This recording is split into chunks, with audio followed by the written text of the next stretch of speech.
या उमेदवारांच्या प्रचारासाठी आलेला आहे। एकूणच काय वातावरण बघायला मिळतं नाशिकमध्ये आल्यानंतर?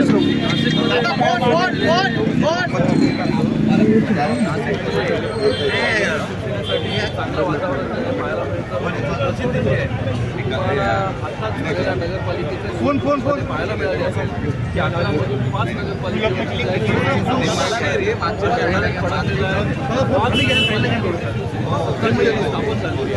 आणि आता नाशिक महानगरपालिकेवरती देखील शिवसेनेचा भगवा जो आहे हा 100% जो आहे येणाऱ्या या निवडणुकीमध्ये फडकेल।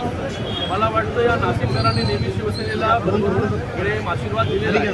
त्याच्या अगोदर देखील 30 ते 35 नगरसेवक जे आहे शिवसेनेचे निवडून जे आहे नाशिक महानगरपालिकेमध्ये आलेले आहेत आणि आता तर शिवसेना आणि राष्ट्रवादी एकत्र येऊन या ठिकाणी इलेक्शन जे आहे निवडणुका लढते आणि मला वाटतं मोठं यश या नाशिकमध्ये मिळेल। नगरपालिकेमध्ये जसं यश मिळालं तसंच त्याच्यापेक्षा जास्त यश जे आहे हे माननीय उपमुख्यमंत्री मुख्य नेते एकनाथ शिंदे साहेबांच्या नेतृत्वाखाली या नाशिक महानगरपालिकेमध्ये 100% मिळेल।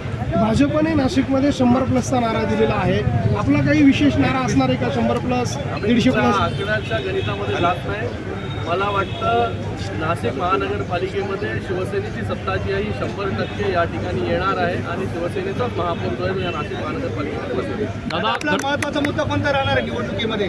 बघा, नेहमी शिवसेना जी आहे डेव्हलपमेंट ओरिएंटेड विकासाच्या राजकारण जे आहे ते करत आलेली आहे।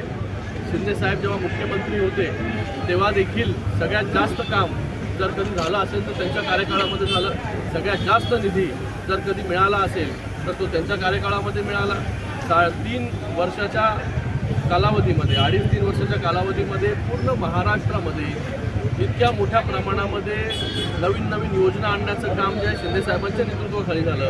मॅक्झिमम पॉलिसी अमेंडमेंट्स करण्याचं काम हे शिंदेसाहेबांच्या नेतृत्वाखाली झालं। मोठ्या प्रमाणामध्ये नाशिकमध्ये निधी आणण्याचं काम जे आहे आज दादा भुसे साहेब आहेत या ठिकाणी कांदे साहेब आहेत, या ठिकाणी गोडसे साहेब आहेत। या सगळ्यांच्या माध्यमाने मोठ्या प्रकारे निधी या ठिकाणी आणण्यात आलेला आहे। डेव्हलपमेंट तर आहेच, पण त्याचबरोबर आता जो कुंभमेळा येतो आहे त्या कुंभमेळ्याच्या साठी ज्या काय गोष्टी तयारी आहेत ते मला वाटतं माननीय मुख्यमंत्री असेल किंवा उपमुख्यमंत्री महोदय असतील आणि उपमुख्यमंत्री महोदय एकनाथ शिंदे साहेबांच्याच डिपार्टमेंटच्या माध्यमाने नगरविकास खात्याच्या माध्यमाने मॅक्झिमम जे आहे डेव्हलपमेंट ओरिएंटेड कामं जे आहेत येणाऱ्या कुंभमेळ्यासाठी होती। नगरपरिषद निवडणुकांमध्ये आपला स्ट्राईक रेट भाजपपेक्षा जास्त होता। या निवडणुकांची अपेक्षा काय आपल्याला? तेच तुम्हाला म्हणालो, नगरपालिकेच्या निवडणुकीमध्ये